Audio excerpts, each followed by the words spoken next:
김정일을 향해 지도자 동지라는 호칭을 제일 먼저 사용한 곳, 문화예술인들이었다. 김정일은 일단 채찍과 당근을 병행하면서 문화예술인들을 장악한 뒤 그 다음 순서로 김일성 우상화를 위한 작품을 만들어내기 시작한다. 4.15 창작단을 만들어 김일성 일대기를 담은 불멸의 혁명 총소를 제작했고,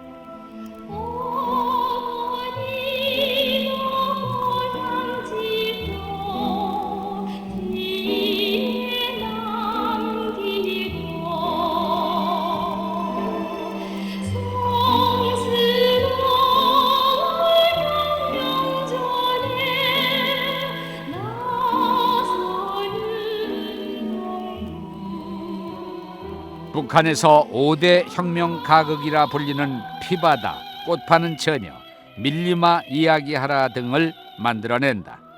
특히 피바다와 꽃 파는 처녀는 김일성을 우상화하는 데 큰 영향을 미치게 된다.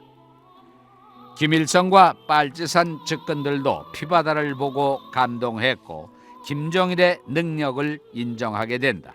한마디로 김정일은 영화를 통해 정치적인 입지를 탄탄하게 뿌리내린 인물이다.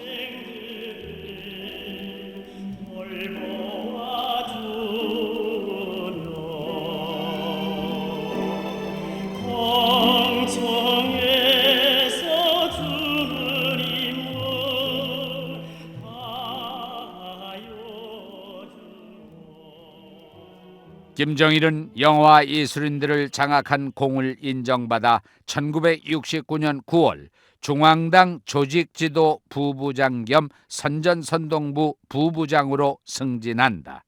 그의 나이 27살 때. 아버지 김일성의 신뢰를 얻은 김정일은 또 다른 야욕을 불태우기 시작한다.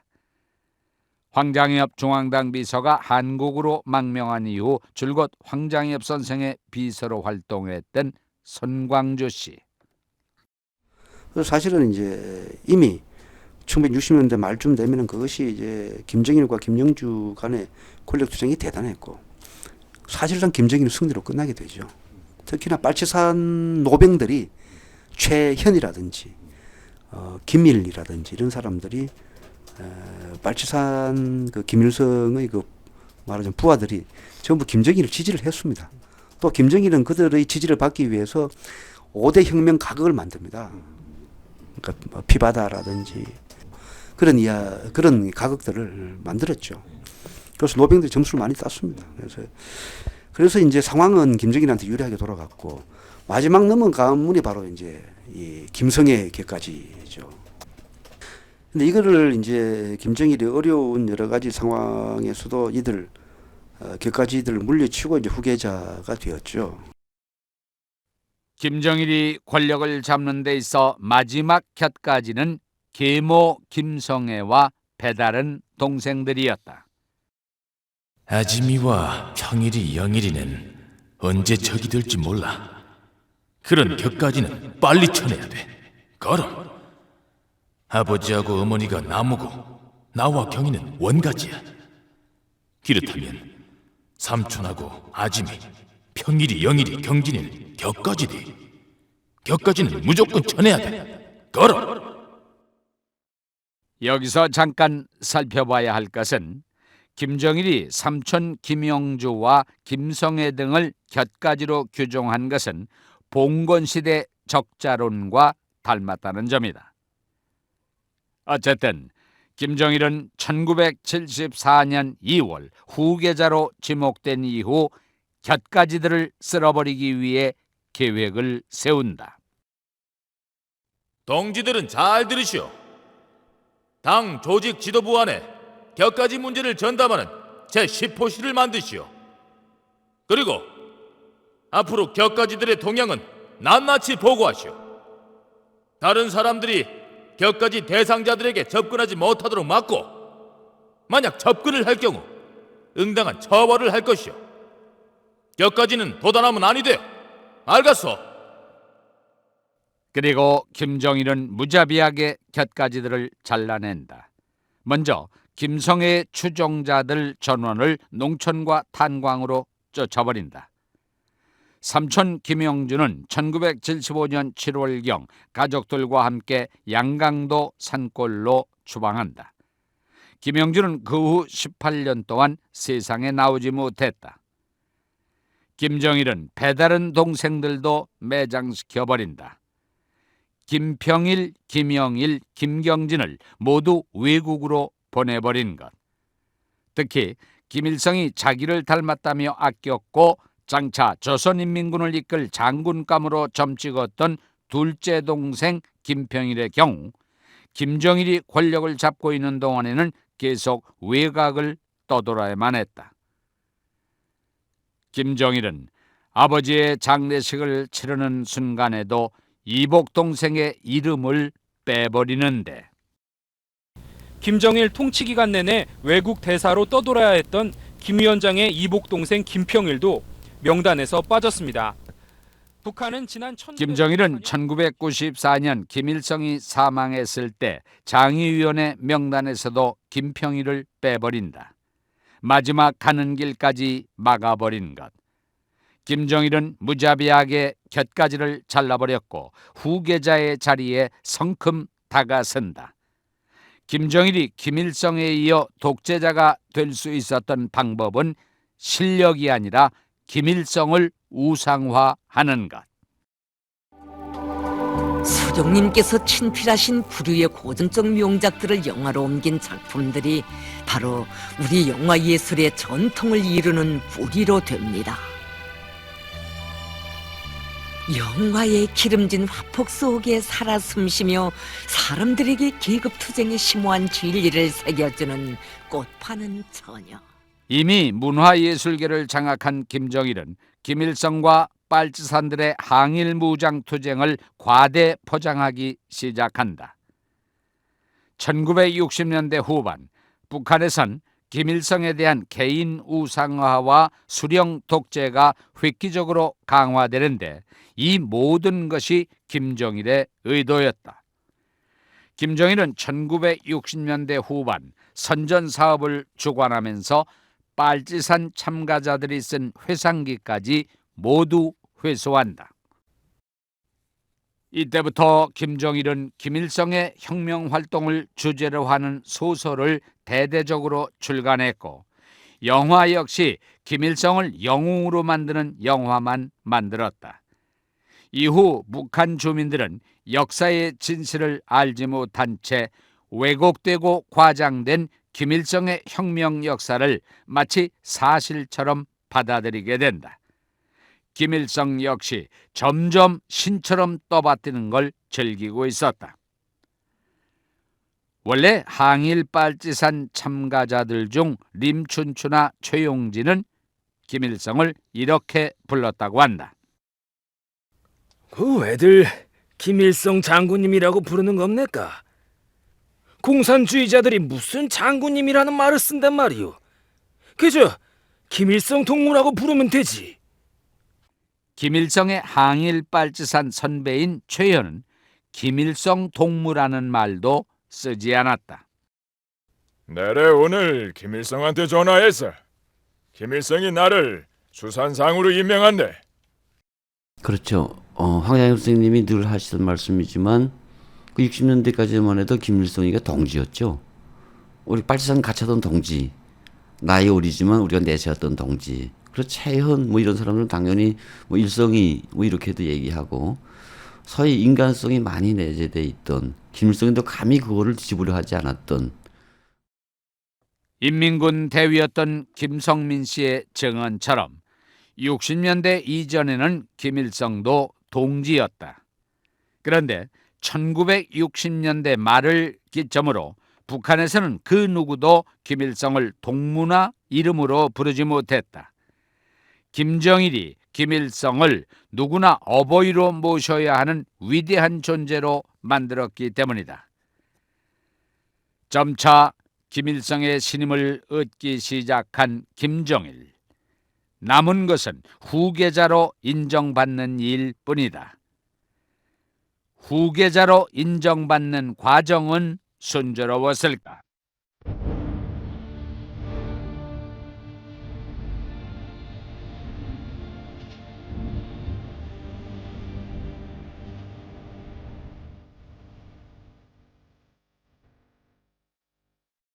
김정일의 후계자 문제가 거론된 것은 1971년 4월 당 중앙위원회 제5기 2차 전원회의 직후, 당시 김일성도 김정일에게 마음이 기울어져 있었지만 자신이 먼저 세습을 하겠다고 말하기는 어려웠다. 사회주의 국가에서 세습은 있을 수 없다는 것을 김일성 역시 잘 알고 있었던 것. 이화여자대학교 통일학연구소 이승열 연구위원의 설명이다.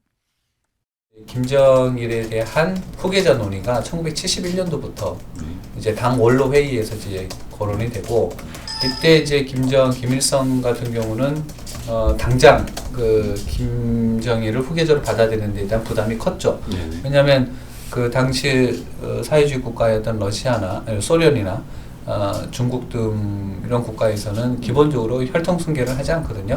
혈통승계라는 것 자체가 이제 반사회주의, 반공산주의 활동이기 때문에 대놓고 할 수는 없었기 때문에 계속 미루고 있었지만 내심은 아들에게 이제 주고 싶었던 거죠.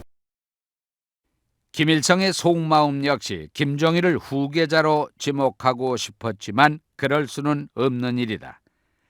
마르크스주의자들은 스스로를 가리켜 철저한 민주주의자로 자처하는 만큼 비록 독재는 불가피하게 인정해도 정권을 세습적으로 승계한다는 것은 도저히 생각조차 할 수 없는 문제로 간주하고 있었던 것. 이런 상식을 깨고 북한에서는 은밀하게 세습을 준비하고 있었던 것이다. 이런 점에서 김일성이나 김정일은 결코 마르크스주의자가 아니다. 어쨌든 김일성 역시 고심하고 있던 그때 김정일을 후계자로 추대하는 데 앞장선 사람들이 빨치산 1세대들이다. 1971년 4월 당 중앙위원회 제5기 2차 전원회의 직후에 열린 정치국 회의에서 김정일의 후계자 문제가 거론된다. 수령님의 나이가 있으니 후계자를 정해야 하지 않겠시오? 옳습니다. 그런데 김정일 동지는 아직 나이가 어리지 않습니까? 시간이 좀 더 필요합니다. 아닙니다. 김정일 동지가 나이는 어리지만 충분히 후계자 자질이 있습니다. 김정일을 후계자로 지목한 인물들, 짐작대로 빨치산 1세대들이다. 그들은 어릴 때부터 김정일을 돌봐줬고 김정일 역시 빨치산 1세대들을 깍듯하게 대해왔다. 빨치산 1세대들의 적극적인 후원 아래 김정일은 김일성을 이을 후계자로 떠오르기 시작한다. 사실상 김정일이 후계자로 낙점되는 순간이었다. 그러나 김일성은 자신의 뒤를 이을 독재자로 김정일을 내정한 후 고민에 빠진다. 정일이의 정치 기반을 강화시켜줘야 하는데 뭐 좋은 방법이 없을까? 기래 3대 혁명 소조운동. 김일성은 1973년 2월 김정일에게 3대 혁명 소조운동을 전국적으로 발기하라고 지시한다. 3대 혁명 소조운동. 사상, 기술, 문화 분야에 일대 혁명을 이루어 세 세대가 혁명의 대를 이어간다. 3대 혁명 소조운동은 원래 사람들을 단결시키는 게 기본 목적이었으나 북한에서는 처음부터 독재를 강화하는 수단으로 만들어졌고 실제로도 그렇게 사용된다. 황장엽 중앙당 비서. 그 3대 혁명 소조들도 독재를 보강하는 역할을 하게끔 했다. 지방당 단체들이 왕노릇했거든. 왕노릇하면서 그 김정일이 지시대로만 움직이지 않고 자기네들끼리 또 재미를 보면서 자꾸 이렇게 했다고. 그러니까 그걸 직보하게끔 만들어서 김정일이 유일적인 지도 체제를 철저하게 세운 바야로 3대 혁명 소설도 바꿨거든. 원래 3대 혁명이라고 하는 건 사람들을 사상적으로 각성시켜서 단결하게 만들자는 게 그게 기본 목적이었는데.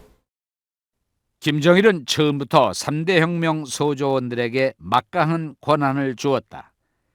김일성 역시 3대 혁명 소조원들을 세뇌시키는 발언을 여러 차례 하게 된다.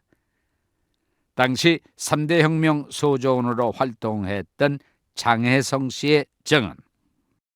그때 저 김철 공업대학하고 그다음에 김일성 종합대학 졸업생들을 이렇게 뽑아 나가서 만수대 의사다이가 다 데려다가서 김일성이가 교실했거든.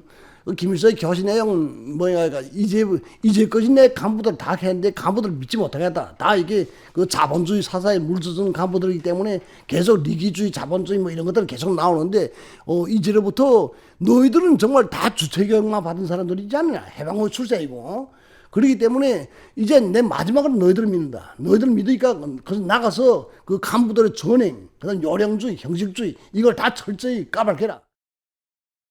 3대 혁명 소조원은 대학 졸업반 학생들과 김일성 고급 당학교 학생, 또 대학을 갓 졸업한 기술자와 사무원이 주축이 됐고, 이들은 전국의 주요 기관, 공장, 기업소, 협동농장에 이르기까지 모든 기관과 조직에 20명에서 50명씩 파견됐다.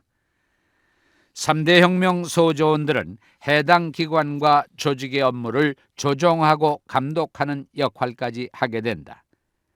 김정일은 각 기관에 파견된 3대 혁명 소조원들이 당 간부들의 사생활과 사업 자료를 김정일 자신에게 직접 보고하는 직보 체계까지 세웠다.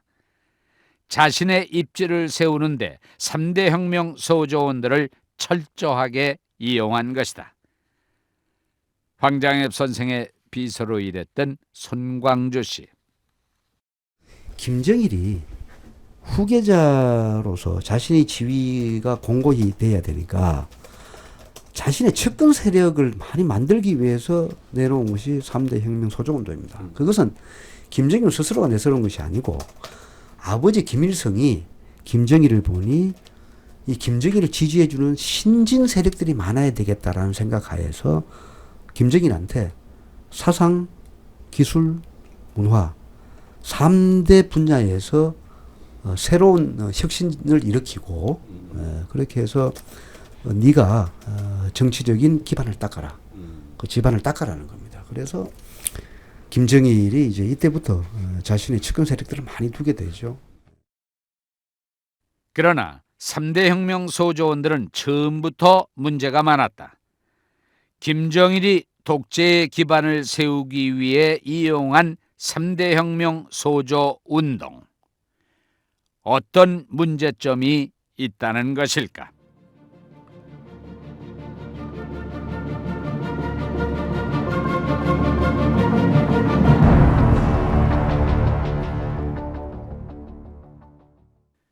나이 어린 소조원들은 그들의 기준으로 문제를 발견하면 곧바로 처벌했기 때문에 나이 많은 간부들까지 20대 초반의 3대 혁명 소조원들의 눈치를 볼 수밖에 없었다.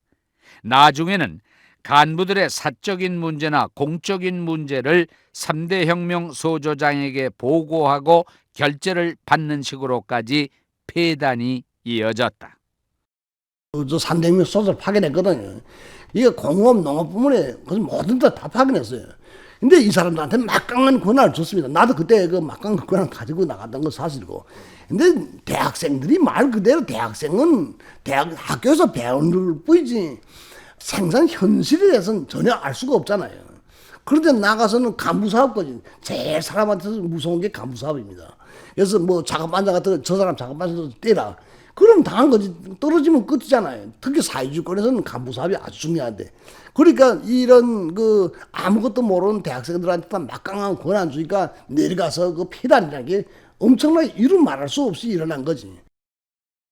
김일성과 김정일이 독재를 세습하기 위해 기획한 3대 혁명 소조운동은 김정일이 당 전반을 장악하는 계기가 된다.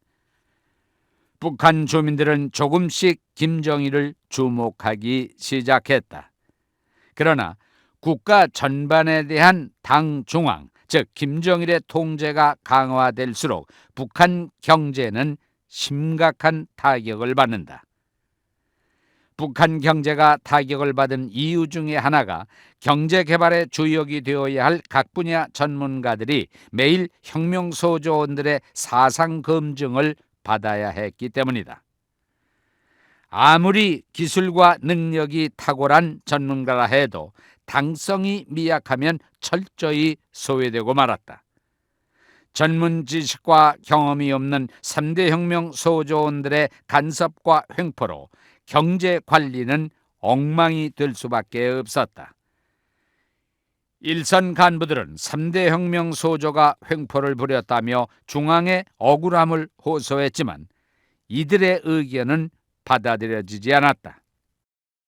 그 한 가지 예를 들면 나간 3대명 소조는 나같이 그 당원이기도 하고 제대군이 한 건 좀 나은데 이건 당원도 아니고 그냥 제대군도 아니고 그냥 학교만 고도시 올라온 아이들 21, 서너 살밖에 아이 되거든. 이런 애들이 농촌에 나가서 그 리당비서 관리원장 그다음에 뭐 분수소장 다 나이가 자기 아버지 할아버지 뻘 된 사람들한테 영감 왜 그래? 그래서 그렇게 하면 안 돼. 소조 말인데 어떻게 거역하나. 그러니까 그것도 그 할 수 없이 집행하다 보면 완전히 엉망진창이 되는 경우가 부지기수로 많았단 말이에요. 근데 이게 농촌뿐만 아니라 그 공업 부문에는 더구나 공업이란 건 다 기술과 관련된 문제인데 대학을 금방 댕기다 나온 금방 졸업했거나 나온 놈이 알면 뭘 알겠어요. 근데 나와서 이렇게 공장에 와서 막 큰 소리 치고 이렇게 하니까 생산 라인이 다 이렇게 파탄되기도 하고 엉망진창이 되는 경우들이 많았습니다. 김정일의 위세를 등에 업은 젊은 소조원들은 어디서나 막강한 권력을 휘둘렀다. 매일같이 기존 간부들과 갈등을 빚었다. 이런 3대 혁명 소조운동은 20년 가까이 명맥을 이어가다 부작용이 너무 심해 1994년경 슬그머니 사라지게 된다. 어쨌든 김정일은 3대 혁명 소조운동을 철저히 이용해 자신의 권력 기반을 넓혀나갔다. 1973년 9월에는 중앙당 조직 비서 겸 조직 지도부장, 선전 담당 비서 겸 선전 선동부장에 임명된다. 사실상의 2인자이며 후계자로 확실히 내정된 것이다. 그리고 1974년 2월 13일 조선노동당 중앙위원회는 김정일을 정치위원으로 선출한다. 이로써 김정일은 당의 인사권, 감찰권, 사상사업을 한 손에 거머쥐는 막강한 권력을 갖게 된다. 노동신문은 이 시점부터 김정일에게 당 중앙이라는 호칭을 공식적으로 사용한다. 그 후 북한에서는 당 중앙이라는 호칭이 김정일을 가리키는 고유명사가 되어버린다.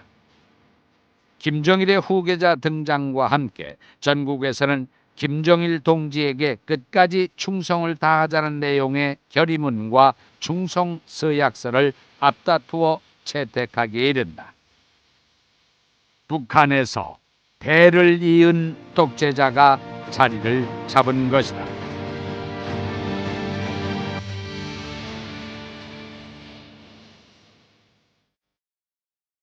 김정일은 실권을 장악하자마자 김일성에 대한 신격화 수준을 한층 높이는 작업에 들어갔다. 그 첫 번째로 김일성 유일사상 체계를 공식화한 것. 그리고 1974년 2월 19일에는 주체사상을 아예 김일성주의로 정식 선포해버린다. 그렇다면 주체사상이란 무엇인가? 북한에서는 주체사상을 다음과 같이 선전하고 있다. 김일성이 1930년 카륜 회의에서 주체사상의 원리를 천명했다. 허나 이 주장은 새빨간 거짓말이다. 주체 사상을 이론적으로 만든 사람은 김일성이 아닌 황장엽 중앙당 비서. 이제 내가 만나자고 그랬지. 김일성이 보고 단독으로 만나자고 하니까 그 단독으로 만나는 법이 없어. 근데 단독으로 만났어. 만나서 이제 그 얘기를 하고서 이거 아무래도 철학화해야 된다. 지금 이게 주체 사상이라는 게 철학화가 안 되는데 철학화해야 된다. 김일성이 아주 좋아해. 아, 그럼 좋죠. 그러면 당장 그 자리에서 자기 동생한테 김영주한테 전화를 걸어. 아, 이거 황 총장은 이제는 초대소에 나가서 철학 만드는 거 그거 하게 하라. 하고 총장 사업은 제1부 총장한테 다 남기도록 하라. 이렇게 해서 내가 처음에 그 화해도 달촌 온천인데 거기서부터 시작했지. 그래서 3년 6개월 동안 했어. 그 과정에 처음에는 개혁투쟁과 프로레타리아 독재를 내가 제거하고 그 다음에 이 막수주의 철학 자체가 틀렸다.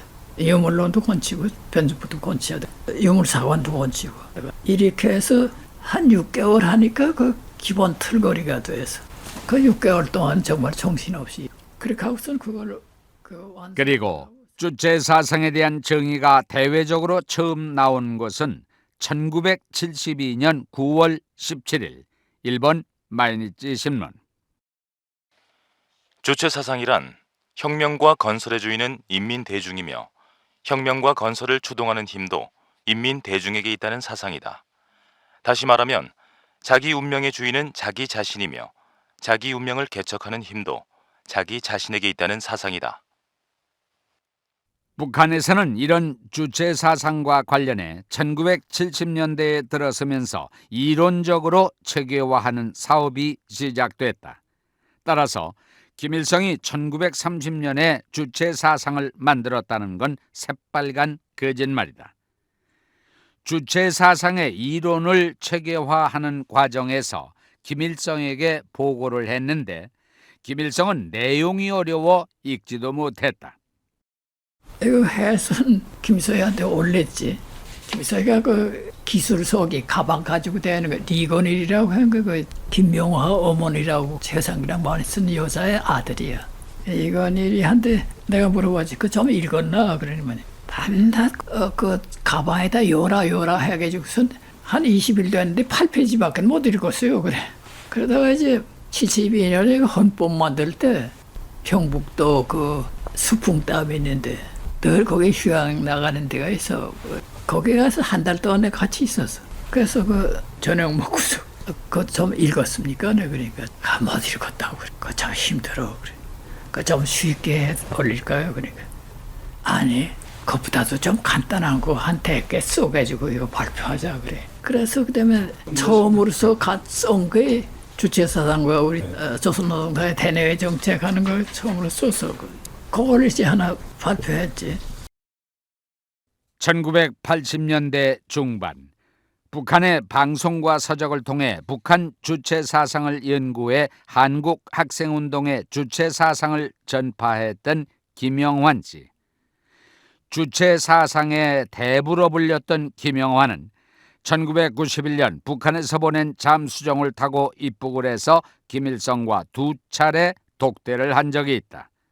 그런데 김영환은 김일성과의 대화에서 이상한 생각을 지울 수가 없었다. 김일성은 자신의 민족 공산주의를 그럴듯한 독창성을 가진 것으로 보이는 이론으로 만들려고 황장엽 비서에게 지시를 했지만 그러나 결과적으로 볼 때 황장엽 선생은 엉뚱하게도 전혀 다른 사상을 만들어냈습니다. 그러나 철학에 대한 기본적인 조예가 없는 김일성은 이것이 전혀 다른 사상이라는 것을 잘 알지 못한 것으로 보입니다. 그리고 설사 조금 알았다고 하더라도 그것이 자신의 독재에 활용될 수 있다면 별 상관이 없다는 그런 입장을 갖고 있었던 것으로 보입니다. 김일성이 주체 사상에 대해 잘 모른다는 인상을 받았던 것. 그러니까 김일성이 만들었다고 주장하는 주체 사상이 실제로는 김일성과 김정일의 독재를 이론적으로 정당화시키는 수단이었던 것이다. 김정일은 곧바로 주체 사상을 김일성 주의로 변질시켰는데 이 수령론이 결국은 독재를 양산하는 씨앗이 되고 말았다. 북한 외교관을 지낸 북한민주화위원회 홍순경 위원장. 당의 율사상 체계 확립의 10대 원칙으로 해서 1인 독재 체제가 완전히 확립됐죠. 10대 원칙이 나오게 됨으로써 수령의 지시가 모든 것을 초월하는 북한의 헌법이나 기타 모든 법을 무시할 수 있는 그런 그 위에 있는 그런 것으로 이제 됨으로써 수령을 신격화하고 신조화하고 또 수령은 절대 무오류, 오류가 없는 그런 그 환상적인 인간으로 추대하게 됐죠. 이렇게 돼서 이건 이렇게 1인 독재 체제가 완전히 수립됨으로써 북한 사회는 대중의 목소리는 없고 수령의 지시만 있고 수령에 의해서 모든 것이 움직이는 그런 사회가 됐어요. 그래서 결국은 사회 전체가 북한이 독재자가 절대적인 권력을 누리는 수령의 나라가 되고 말았다.